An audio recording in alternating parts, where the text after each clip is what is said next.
Welcome to the Pathfinders Podcast by VWS. I'm your host, Jenny Stojkovic. Join me in intimate conversations with some of the world's most incredible women leaders in the future of food, fashion, beauty, and technology. We'll dive into their stories, how they built their companies, and how they've dedicated their lives to creating a kinder, more sustainable world. Join us on our journey as we endeavor into this brave new future.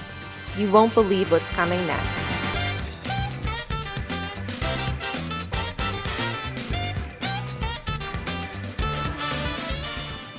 Hello, everybody. I'm Jenny Stojkovic. I'm here, the founder of VWS, with another amazing founder conversation today. We have Lezlie Karls, the CEO of Midday Squares. Hello. How's it going? Hi, Jennifer. Good. How are you? Oh, it's been a week of a year. Bet you, same with you. Yeah, I think everyone's having that end of the year fatigue. We talk about our office all the time because, there's a few more weeks left of December and we're all trying to go into 2021 with a new, kind of a new outlook. There's not many more surprises. So we're trying to navigate all that now, but we're all feeling that like end of the year COVID fatigue, to be honest. I think fatigue is a nice word. I think burnout may be the word that I'm hearing more often. Yeah. Yeah. We have actually at Midday Squares, Jake, Nick, and I have not taken a break in over 3 years. And so this year, for the first time ever, we're closing the manufacturing plant down starting December 25th to January 4th. So we are so excited to just check out and do some R&R and really just like reset, Yeah, 100%. So for those of you that are joining and caught that out, Les is our second Canadian founder that we are having on the show this year. So that's pretty exciting. So why don't we just kind of go right into it and just quickly explain what Midday Squares does, and then we can get into the founder story. Awesome. Yeah. Midday Squares is a functional chocolate bar company. We manufacture functional chocolates. What is functional chocolate? That's a new term for a lot of people. Well, we like to say it's a protein bar and chocolate bar having a baby, and you kind of get Midday Squares. And so what does it mean functional? So we've got plant-based proteins, we've got fibers, we've got non-refined sugar. So you're not just having that decadent snack, you're having something that actually gives you function. So it gives you energy and it really holds you off a couple of hours in terms of hunger coverage. So that's why we call it functional chocolate. And that's what we do. We manufacture chocolate bars here in Montreal, Quebec. So are you telling me that chocolate can be good for you? I am. And actually, our chocolate's 90% dark. So it really has a lot of amazing benefits.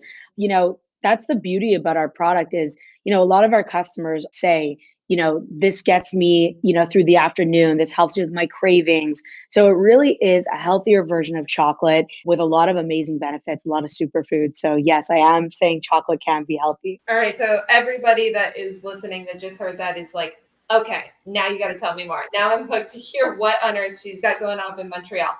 So I would love to start with a little bit about your background, how you got into this whole entrepreneurship thing, if it was always destined, or maybe this was a little bit of a pivot that you took. Let's go to the beginning. Where did you grow up?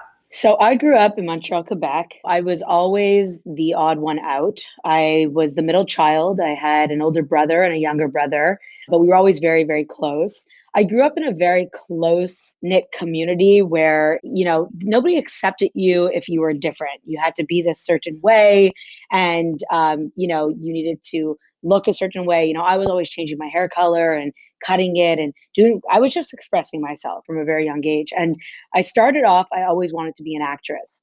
And so throughout high school, I was really pushing that as my career. And right out of high school, I got on a plane and went to New York City. And I went to a school called Neighborhood Playhouse School of Theater. And it was a really wild experience. I really, really thought that I was going to be like a famous actress. Like I was so committed to it. Yeah, that was like my thing in high school. I was so sure of myself that this is what I was going to be. And when I got to New York City and I went to back up a bit, I did a lot of acting. I had an agency. I was in a union. I did a lot of voiceovers and different stuff like that growing up.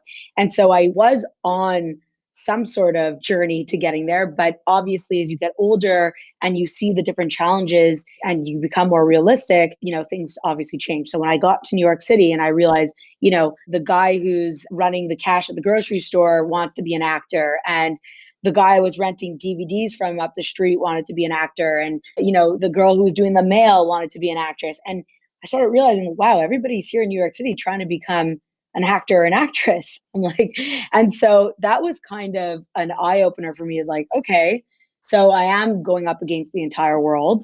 And I think once I got into acting school and I was doing that, you know, 10 hours a day, 12 hours a day, I realized that this career wasn't for me. And that was really hard. That was a really hard realization, because I could have been 10, 12 years.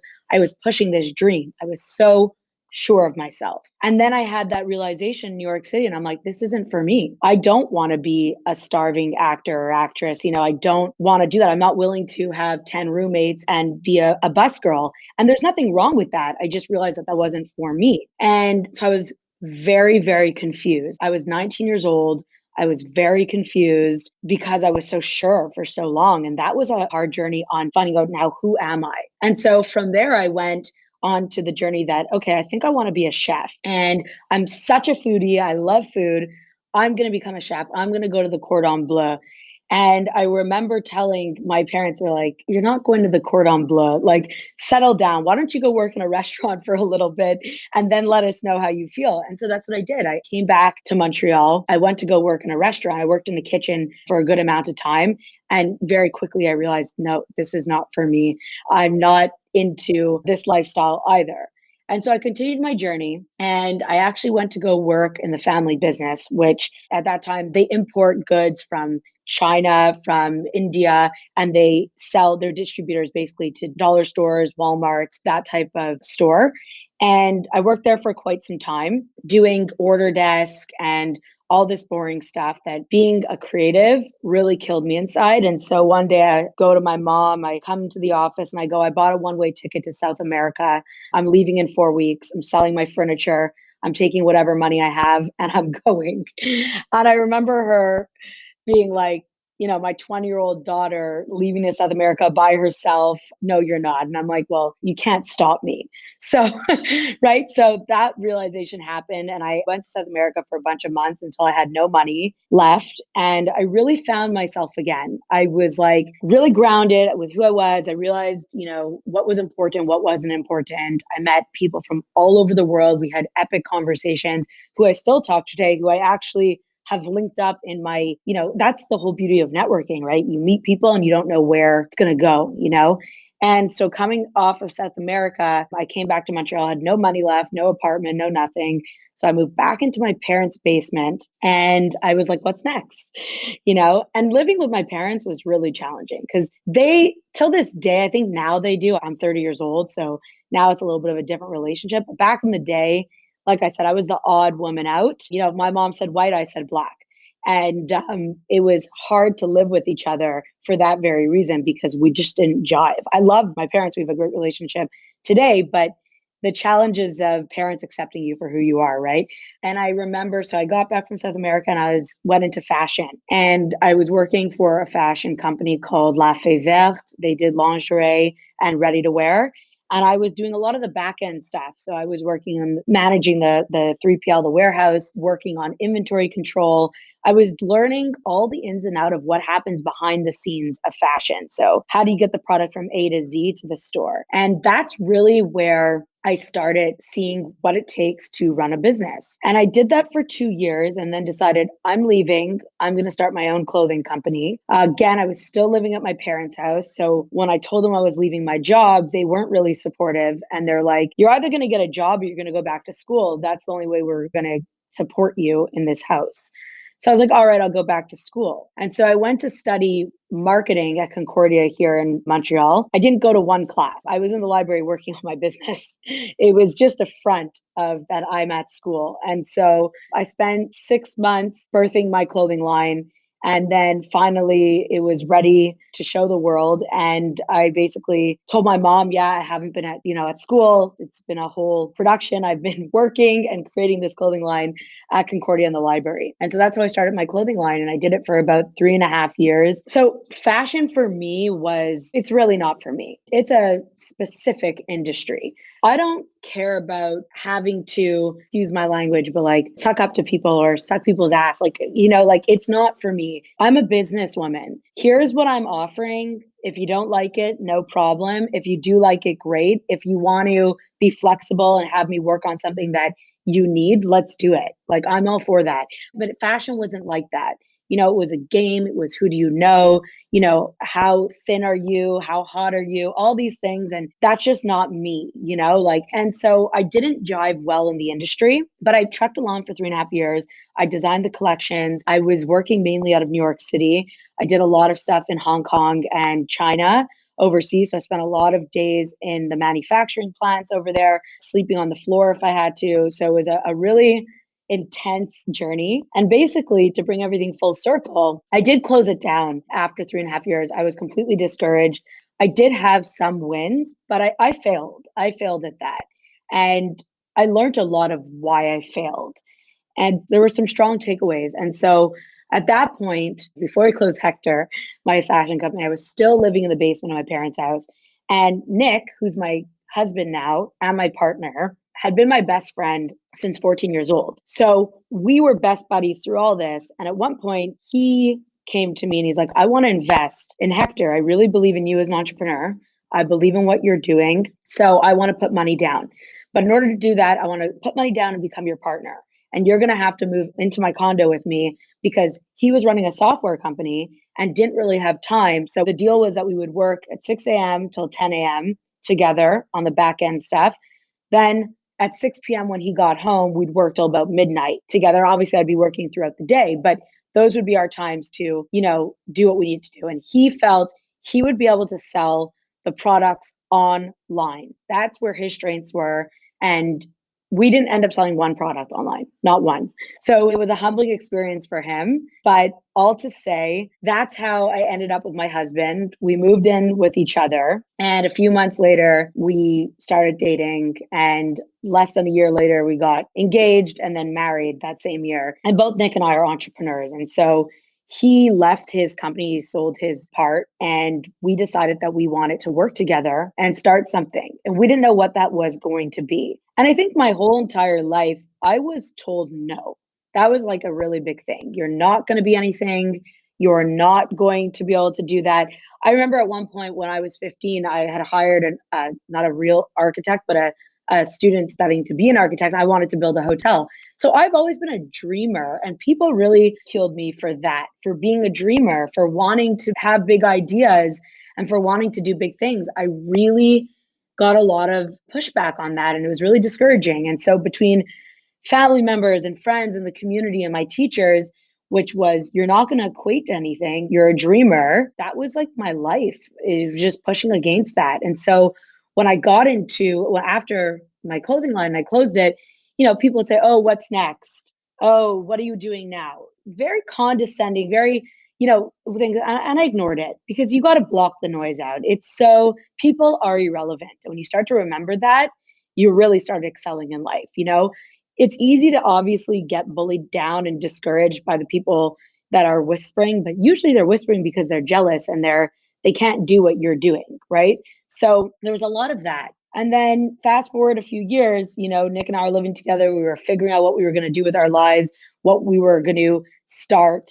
And that's kind of how Midday Squares came along. Nick had gotten his hands on some really amazing, valuable data about the vegan market growing rapidly and the real chocolate market growing rapidly. And in the shower, he had this aha moment, basically, that I was already making a baby of these two categories. And why should we not try to commercialize it and take it to market? And so I'm like, let's fucking do it. Let's go. Let's go for it. And I remember I was making breakfast and he came out of the shower and he told me that. And I'm like, let's do it.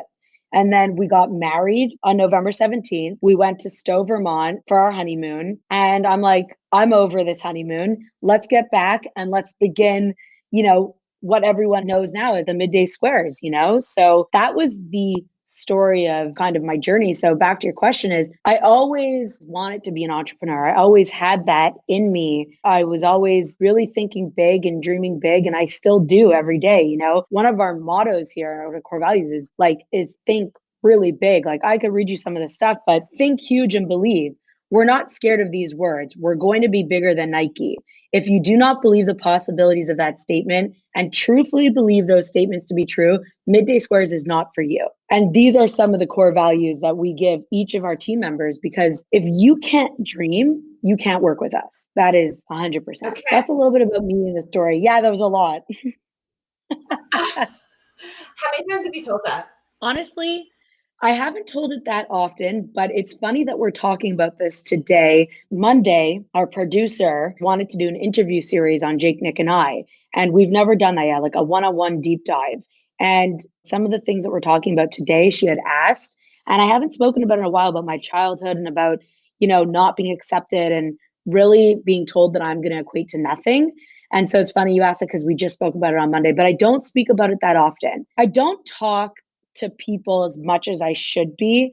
I'm really stuck in my office, in my safe space, I guess you can call it, in the plant. So I don't get out there and talk about the story as much as I should. Do you find it difficult when you look back in retrospect, or do you look back positively, or do you see a lot of like the negative? Do you see this didn't work, or do you see it as growth moments, or both? Yeah, I would say both. Definitely growth moments. I think if my past didn't happen the way it happened, I don't think I would be the woman I am today, to be honest. I think all of the negativity and all the people that didn't believe in me, that fuels me. Like, that fires me up.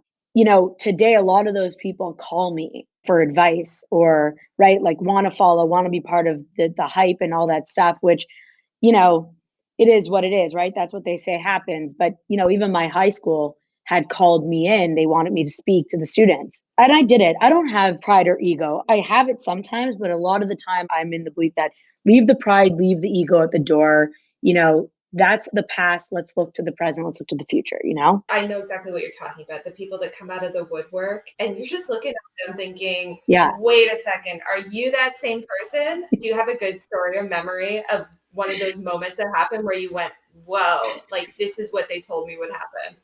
Yeah, I think, definitely with the high school calling me up, I can't tell you how many times I got in trouble. I was also diagnosed with heavy learning disabilities growing up. So I was always put in like special needs and all these things. And it was like really intense when I didn't ever feel that I needed it. I just needed a space to be myself. And I didn't get that. So instead, I was like, oh, you're different. So you need to be here. It was really exciting when the school called me up to say, wow, we want you to come speak to our students, the same student that they really didn't believe in, or really made me feel like there was something wrong with me. So that was a great aha moment. And I do have other moments with, people that there's a lot with, men and different people who maybe wouldn't have taken me seriously before, but now are asking me, okay, how do you run media? How do you run marketing? What are, what's going on in manufacturing? How'd you build these machines? People call Nick and they're like, how did you guys build the machines? Like, we're looking to do this, this, and this. And Nick's like, why are you calling me? Like, my wife built the manufacturing plant. Like, I don't know. I couldn't answer any of these questions. And when they have to call me, that's a whole other ballgame. Like, that hits hard. Yeah. You wouldn't believe how many founder couples we know where the woman is the CEO, the woman is the one that built the recipe, built the product, and really, like, the husband is kind of there as that backbone infrastructure support. Yet every single investor, every single vendor, everybody always looks to him first and just assumes he's the one in charge. It happens. I can't even tell you how often. I had early on, I mean, with some of my investors, I had that problem, where they would call Nick or Jake. And I remember I heard one of the calls, and it actually, we had an explosive fight, me, Jake, and Nick, because I was like, when that happens, you better say, why are you calling me? This is not my division. I don't know. I can't answer these questions. Les handles this. And we had that moment, and they didn't understand how important that was, because men are not always aware of certain things. But I am fighting so hard to be the CEO, to be taken seriously, to be respected, and to be acknowledged for what I'm doing every day. So after that, that was really early on. Then they really understood after we spoke.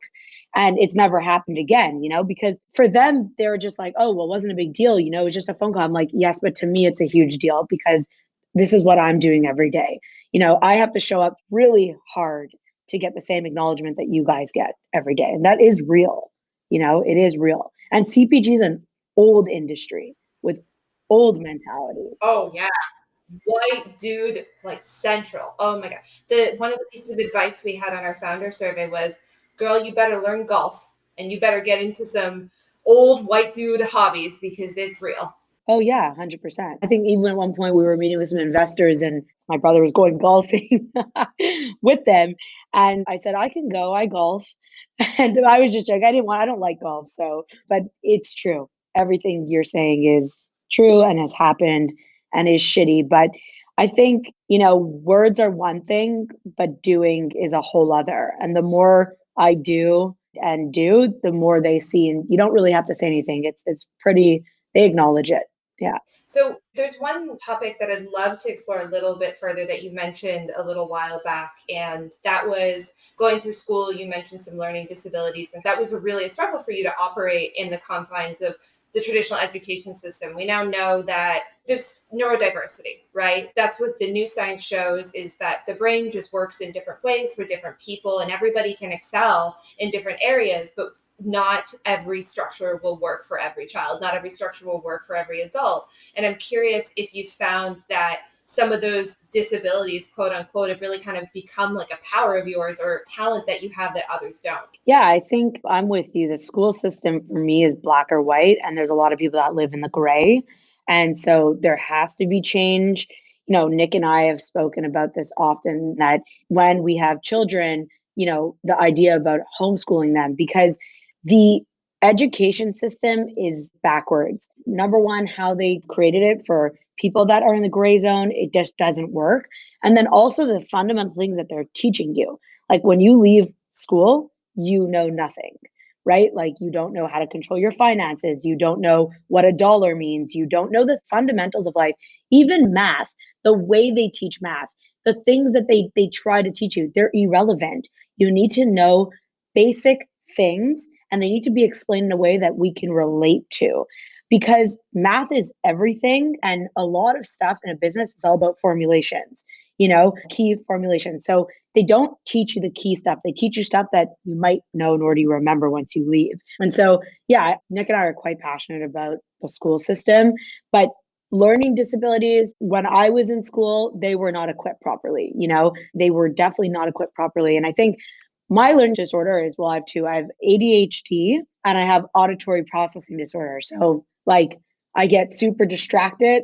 So if I'm in a conversation with you, but someone knocks on my window at my desk, well, I'll actually lose my train of thought and I will have to look and it will be really disruptive. So I think for me, that has been challenging, the auditory processing, but I'm very, very vocal about it at the office. People know that they are not to interrupt, like do something to interrupt me while I'm in something. Yeah, because exactly, that will throw me off completely. So the auditory processing disorder has been challenging to navigate, but my ADHD is my superpower.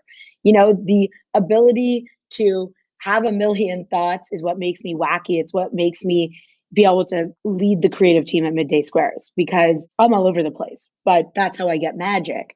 And so I think it should have been celebrated for sure growing up, but instead it was like, you need Ritalin, you need, drugs. And my mom never put me on drugs, which I am so happy about. I ended up taking Adderall later on in my life for a period of time. I no longer take it. It had some pros, it had a lot of cons. I don't know how parents give Adderall to their children. My recommendation when people ask me is I say, take a pill yourself and see how you feel, and then identify if you want to give this to your child, because it's basically cocaine. It's basically yeah, you can't sleep. You're completely stimulated. Your personality is completely toned down. I mean, for me, it works, right? It does. If I take an Adderall, I can laser down on whatever it is I need to do. And I won't have, multiple ideas or thoughts or have to go to the bathroom 10 times. I won't have to do that. But I'm not Lezlie. And I think at one point when I was taking Adderall during the days of my clothing company, when I got married to my husband, he said, if you continue on Adderall, I can't be with you, because I wasn't myself. I was irritable. I was on edge all the time. You couldn't speak to me. If you had to speak to me, it's like, get to the point. I had no patience. And then at one point, I was even forgetting things. Like I would take something out of the fridge and I had memory loss. So I was having extreme effects and I just stopped taking it. Every now and then, if I really need to laser in on something, I'll take a low dose of 10 milligrams and it's like a 1 day thing. But yeah, it really affects the body and the system. And it's an intense drug. I don't know how parents give it to their kids. I really don't. Hey everyone, it's Jenny. I hope you're enjoying today's conversation. If you are, would you mind doing me a favor? Please rate and subscribe to us on Apple Podcasts or wherever you get your podcasts. Thanks. Today's podcast is brought to you by Veg Capital. Veg Capital provides early stage capital to companies striving to replace the use of animals from the food system. At Veg Capital, we believe that conventional animal agriculture is an inefficient, cruel, and unsustainable food production system, which is ready for innovation and large-scale disruption. To learn more about the work at Veg Capital, go to vegcapital.co.uk. It's kind of interesting that you say, as you're describing what makes you function really well. And you also said earlier that you love sitting in your office, you have like your safe space. Do you think that that's one of the ways that you've learned to make yourself function optimally? Do you think that's part of making sure you stay focused, is an actual space for yourself? Yeah, I think owning everything about yourself is really important. I've set my space up, number one, for me. So I have things and places to go if I need to take breaks, if I need to go for a car ride, if I need to have a creative space. So I am fortunate to be able to make my space mine. But even when I'm out of the office or at a long meeting, I'm very verbal. I suffer from ADHD.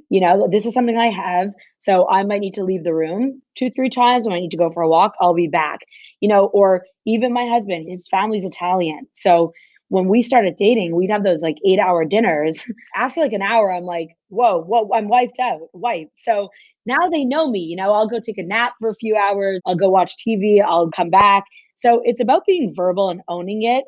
And I think once you own it, people are very understanding and are flexible. Like even my team, they know I'm up and going. I might say, walk with me. Let's go. It's like, Les, I have a question. Okay, let's go for a walk, and it works. We work on it. And I'm very like the culture we've set here at the office is all about be you, however that is, and whatever you need to do to be you, because that's how we're going to get the best you, and the best stuff. Do you have any advice specific to this conversation? And then we can get more into what you're building. But I would love for any advice that you could share about how you have made some of these superpowers, so to speak, work for you. I think there's a lot of women out there, especially women, they're more likely to go undiagnosed with things like ADHD than male counterparts. Any advice for them on how they can become entrepreneurs or just succeeding in their career in general? What's worked for you? Yeah, be okay with yourself and exactly turn whatever. I don't like the word disability, but like I said, growing up, that was what was used, I'm just going to say, turn it into your superpower. Like you said, I think that's a great word. It is your superpower. Be okay with it, accept it, be vocal about it, and move to the beat of your drum. That's really important because like I said, the minute you accept it and the minute you own it, is the minute you are going to thrive. Do you think that you can direct your thoughts and your vision more when you try different things? It occurs to me that it's really interesting. You've tried so many different careers and that's part of your personality is that you are a dreamer and you like to have all these different ideas. Do you think kind of getting your hands dirty in each of these is allowing for you to focus in on midday squares now because you have been able to play out some of those visions? Yeah, I think as an entrepreneur, I also want to add one more piece of advice that just popped into my head about, somebody who might have, a learning disability or something like that, learning, superpower is when you really love something and when you're really passionate about something, you really begin to lose yourself in it. So the focusing component and all that, it really starts to change when you're really passionate about something, when you really go in. So yeah, be passionate about whatever you're doing. But circle back to your other question is, yes, I think my past has, brought me to today. I think anything that I can create that I'm passionate about, I'm going to be passionate about. Right now, that's midday squares. Right now, that's making chocolate bars, and I love it and I'm committed to it. It's all I do. I eat, breathe, and sleep midday squares. But as we grow bigger at midday squares and as we're able to use capital to either invest in other amazing entrepreneurs in different categories, even in food or not in food, that's where I'll continue on my journey of trying new things and investing in other entrepreneurs or, starting different stuff. I think as an entrepreneur, you're always wanting to do cool things. And when you see cool stuff or innovative products or innovative businesses, you want to be part of it because that's the entrepreneurial spirit, But I think, dabble in many different things to find out what it is you want to be doing. A lot of people are lost. Well, it's okay to be lost, but if you're not actively trying things out, and if you're not actively, saying, do I like this or do I not, or questioning yourself or questioning what you're currently doing, you're never going to know, right? Like you can't just go through life saying, I'm lost, I don't know who I am, if you're not actively doing anything about it. I think a lot of people called me like a giver upper as I was growing up because I would change or I would switch up. It's like, no, you're missing the point, right? I'm not giving up. I'm actively saying, this is not what I want to be doing. So I'm pivoting. And once you pivot and you do that enough, you build your gut feeling. Like your gut knows when it's right. And you only know that by building that feeling. And so when it was time to close, my fashion company, my gut was telling me, yes, it is time to close this, and a good entrepreneur knows when to shut things down. And with Midday Squares, yes, my gut was telling me, let's do it. And Midday Squares has product market fit. So the company took off a lot quicker than expected, So now we're on this journey of building this company and I'm wholeheartedly committed to that. And I do believe that in my lifetime, I will develop and build many other businesses and invest in amazing entrepreneurs because that is my big vision, That's incredible. Okay, let's get to some of the Midday Squares, more minutia. One of my favorite questions to ask founders is, do you remember your first investor pitch and how did it go? So I have to say that Nick handles all the investing side of the business, bringing in the financials, but I'll say it from how I felt from my perspective of seeing him do it and remembering how it went. So when we started Midday Squares, Jake, Nick, and I invested the initial amount of money needed to get this thing off the ground. After that, we were introduced. Jake and Nick spent a lot of time networking, meeting people, and putting themselves out there. Nick was at a networking event before we started Midday Squares, met this guy who was a VC, who worked in a VC firm, connected with that guy. That guy, when we started Midday Squares, was like, you need to meet this firm. And so we met the first firm, which was BFG, Boulder Food Group, out of Boulder. And I remember them saying, well, we're heavily interested in Midday Squares. Let's put something together. So Nick went down that whole path of, building out the pitch, putting together our business plan, who we are, what we do. And they were really interested. And then we went down that whole path of diligence. I think when we first started, starting the due diligence, we thought everything was a done deal. And so I remember us celebrating this done deal that we got the money. And it was very far from that. So that was one piece, big learning curve is never celebrate or be excited until the money's deposited into your bank. Because due diligence took us over 3 months. They changed the initial investment. They reduced their initial investment. It costed us $150,000 in legal fees. We had to pay it. So you have to go through all of that due diligence. It costs so much money. So there was that. And I think only by the end, when Nick told me, all right, everything's done, the money's deposited, was I through the roof. So that was kind of my journey because while he was getting money, I was working on building out the manufacturing plant. So I wasn't heavily involved.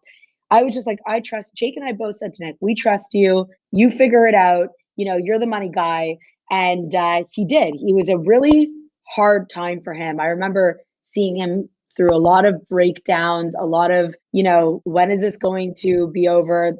Just a lot of stuff that he didn't expect. It's a very intense procedure and they go through everything and it's a lot of hours, it's a lot of work and it's very intense. You don't just get money like this. And I think us being newbies and new to the industry, and we had a different idea of how it was going to pan out.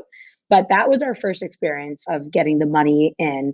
And I was just super excited. I wasn't part of the pitch, but Nick killed it. I don't think a lot of people realize you have to pay that much for due diligence. That's the whole thing. We didn't realize that either. That was a huge learning curve. I bet. Yeah. A 6-figure learning curve. Yeah.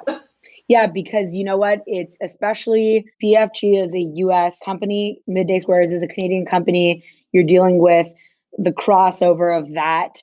And, their lawyers were, the due diligence was crazy on their side, but we have to pay for their due diligence. So we have to not only pay for our side and our lawyers, we have to pay for theirs. So it's very costly. I mean, we just finished our Series B round and the total came out to about $50,000 in lawyer fees. So it was still substantial, but it was less and it was way easier experience than the first time around. But yeah, I think never think it's a done deal until the money is in your bank account. Yeah. Always prepare financially for the legal component of the whole thing. And yeah, start raising money at least 6 to 8 months or maybe even 8 to 10 months before you need it, because the process can sometimes be very long. Did you struggle with the fact that you were a Canadian company? This is something that I've talked to a lot of founders about in particular. If you're not in the US, or maybe you're not in London or one of these like predominant spaces, particularly in the plant-based world, it can feel a little difficult to have access to that capital. Did you guys have any trouble with that? Have you had any weird issues because you are a Canadian company that's largely getting a lot of investment from outside of Canada? I think launching in Canada first is always more challenging because, Canada's a whole other market. And then being a Canadian brand makes people think sometimes you're small, which is unfortunate for that mindset, because it doesn't mean you're small because you're a Canadian brand, but that is a real thought that people have. So at the beginning, we didn't face any issues with that per se. I think where we're going to have some issues now is launching in the USA. So basically, we're doing our full out USA launch starting January. And right now, we market to our Canadian fans. Our following is predominantly Canadian. So navigating the US launch and not turning them off, but still grabbing the new USA community, I think will be a challenge for us on the marketing brand standpoint. But from a financial standpoint, we've been okay. We've had people interested from Canada. We've had people interested from the US. I think where it was just challenging was the back end component, the legalities of the different countries. But yeah, besides that, everything's been okay. We will definitely see challenges for sure in how we pivot our marketing and not turn people off, but also turn new people on, and packaging, right? The rules in Canada are different than the rules in the USA. The FDA has a lot of restrictions, a lot of regulations that we don't have. So right now, we're in the middle of designing our package for the USA, and there's a lot of stuff that we need to change, which is affecting the way the product looks, like, things that we have to declare or not declare. So I think that's interesting. I know, some other companies even have two completely different products, one for the USA, one for Canada. There's other brands that have had no choice to do that because the rules vary. So, and I even know when you get into Europe, it's even crazier. So we're feeling it on that component of launching in the USA, having to change things from the marketing to the brand. And I'm sure we'll see very soon the logistics and how things work on a retail standpoint. But we're getting ready to launch and getting ready to see what that looks like for us. So that's going to be exciting for 2021. And for those that aren't familiar with Quebec, it is also the French-speaking portion of Canada too. And so that in itself may also be something kind of interesting for y'all, because you're not only dealing with being the smaller country kind of facing some of these bigger markets, but you're also in your own market in particular. Yeah, I love Montreal, Quebec. I do. I think Montreal's great, but the biggest downfall for us is the language barrier. We personally have a lot of restrictions because of it. Being a Quebec company, the label has to have English and French. French has always got to be bigger. So we do face that. Definitely has been a challenge. But the one thing they do say is that if you can make it in Quebec, you can make it in Canada, because Quebec is like the hardest market to appease. And we blew the roof off here in Quebec. So that was exciting. Yeah. Well, it worked for Justin Trudeau. It did. Yeah, exactly. 100%. Yeah, that's where his writing is. He comes from the French-speaking version of Canada. Yep. And the Quebecois will not let you forget that. Never. The Quebecers fight till the very end to keep the traditions, to keep the language. And, I love that. But I also think that it's okay to have English and French. Let's have love. Let's not have it's how the world is. It is not worth the division. I agree. Okay. So what do you think? You've listed a lot of challenges and a lot of barriers. What do you think is the biggest mistake that you've made so far? And what did you learn from it? Biggest mistake. So we've had a lot of little mistakes on the way. I think the overall mistake has been rushing on hires, on team members. We have had really big financial errors happen because we've had the wrong people in place early on. So like I'm talking like $200,000-300,000 worth of mistakes over a period of maybe like 2 years. And that's heavy duty, right? So I would say between, when you're starting up and you're scaling quickly and your business is walking you don't have that much control, right? And so you need humans to help you. And so you're working, everything's a catch 22, and that's where it makes it complex. So you're bringing people on who might not have the expertise, but you're saying, hey, you need to be 10 roles in one. We don't have the ability to hire 10 people. So we only have the ability to hire one. And to find that person, to find good people takes a really long time. It really does. So you find that person, you think they're good enough, you bring them on, you load them with responsibilities, and then they make 100 mistakes. But then you do have this, we're a family business here. We run this place like a family business. We all hang out, we all shoot the shit together. Like we are all friends. That's our environment. Doesn't matter, you work in the warehouse here, or you work as the controller, or you work in the plant, or you clean the toilets. It doesn't matter. We're all friends. We sit down, we have lunch, we hang. And so you create this serious emotional connection with your teammate. And I think at the beginning, you justify, okay, well, it's okay, they made that mistake, but they're doing so much else and they're doing so much and we put so much on their plate. And so you justify having them around. But then the longer you have them, the more mistakes happen. And then you come to a point where you have resentment. And then you realize, okay, we waited too long to do this. This relationship's no good. This is not the right person for the role. We need to invest money to find the right people to help us out. Jake, Nick, and I can't do everything. So we need a team behind us to help us. And we waited too long for that. So I think that was the biggest learning is when something's not working out with someone, 1, 2, 3, I love you, but goodbye. And I've had a lot of coaching on this. I work with a business coach on it because the human component of this business is very hard for me to deal with. Dealing with 30 people every day, having to tell someone, you're not doing a good job or this and that is hard for me, but it is a transaction. So we do have that family culture, but at the end of the day, I'm paying you to do something. And if it's not being done right, we do need to talk about it. And we do need to have a hard, uncomfortable conversation about it. And so those have been the challenges with humans and building a team. The hardest part for me, this business, is building the right team, finding the right people, and then getting them to believe in what you're doing because you are asking people to give it their all. You are pushing them to their limit. And so that's been hard. And I think the biggest mistake was holding on to people too long instead of saying, we need to have a hard conversation. This is not working out, and finding the right person.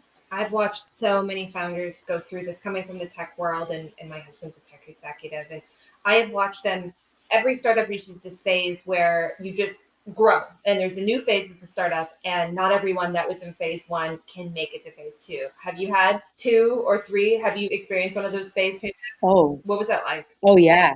Oh, 100%. You nailed it. The people you start with are usually not the people that, cross the finish line with you. Sometimes, rarely, yes, it could happen. But in our case, so this is going to be really intense, but including, and in full transparency, including our manufacturing team and including our operations team, I've let go of 50 people in the last 2.5 years. And it's a lot. And it's because at the end of the day, Midday Squares is walking us. And if you can't hold on to it, if you can't move quickly, if you can't accept change, humans hate change. Yeah. Even in the plant when we started, right? Some of the girls that started with me in my condo, I had a bunch of Caribbean girls. They were wild. I loved them. We would roll out the product and we'd be dancing and twerking and the whole works and having the time of our lives. But the minute we went into our first little kitchen, and it required different equipment or taking the garbage out and having to do deep cleans. At my condo, I had someone come do it. But once we hit the plant, the first plant, these became part of your task. They didn't like it. They didn't like the change. No, I don't want to do this. And so there was a lot of people not being able to keep up with how quickly Midday Squares is growing and how quickly we need to change, adapt. And so, like you said, you got the people that started with you, then you got that second stage, and you even got that third stage. And I think we call it MDS 2.0 right now. We're finally in a place where this is going to be the team. And maybe one or two people will leave on the way, but I really do feel that this is going to be the team that gets us, to 20, 30 million plus in revenue. Yeah, it's a sad moment when you realize like you can't hang. That's just where we're going. But I think that that's a really, really important lesson that anyone with a startup needs to learn. It's when to identify, Yep. Which team members are going to be able to excel and which team members just are not that right fit anymore. And it sounds like you guys have identified that and you guys are kind of going through those growing pains, and it happens with everybody. Yeah. What's next? What's the next year, maybe next year and like the next few years going to look like? So the next little bit for us, so we are trying to take this company public. So we call it the road to the IPO. So that is what we're gunning for right now. Midday Squares is trying to build a brand bigger than Nike. And in order to do that, we believe we need the public markets, because the public markets buy into brands. They buy into that versus the private markets, the VCs. They're not so keen on brand building because it's failed so many times. We always say Midday Squares is either going to hit it really hard or it's going to fail. It's one of the two for us. There's no middle because we are playing offense at all times. So the next year for us is expansion into the USA, new flavor drop, growing the team, building our margins, working on supply chain, and really getting these machines running. And the next year for us is how do we get to the public market? So really growing that revenue, really launching a whole new market and launching a new flavor and going from there. The big vision is the road to the IPO and to really build this brand and to really be known as an epic chocolate bar company that makes epic snacks, that has an epic community behind it. So that is our long-term goal. And that's what we're doing every day. We're pushing towards that. We're trekking along, and every day we keep in mind, what we need to do. And we always say, just do what you say and more, and you will get there.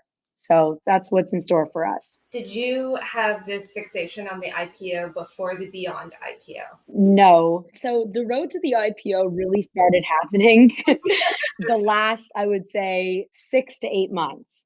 So basically how it happened is one day Nick came into my office and he's like, we're going to IPO this company.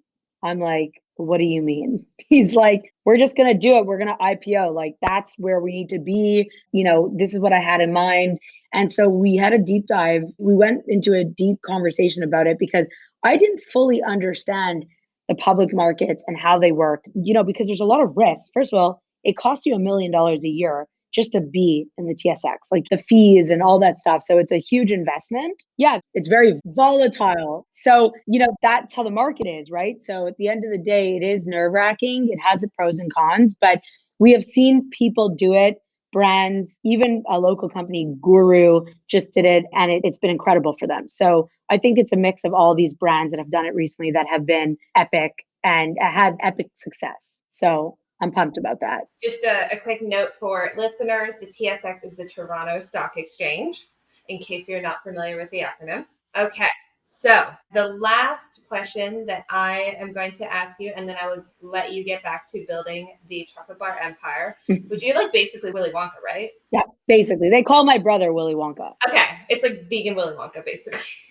You're in LA, right? Right now, I am not, but typically I'm in SF. Okay, you're in SF. Okay, because he's going down to LA. I would love for you to meet him. He's wild, and people call him the Willy Wonka, our Willy Wonka. I know many people. We'll connect after this. Okay, love that. Okay, so what would you like to leave anybody that is joining today with that isn't into food, that isn't into plant-based? They don't really understand the hype. They don't know why everyone's talking about some sort of Beyond Burger or IPO, all this conversation. What is your pitch to them about why Midday Squares matters, about what you're building and why it is going to be so big and why they should invest? We have a lot of investors listening.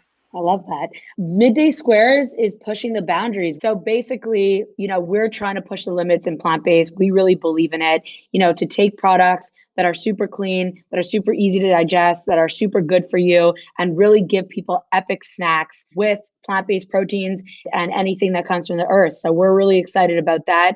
There's enough dairy products out there. There's enough bars on the market with whey. I don't like whey. It hurts my stomach. I can't eat it.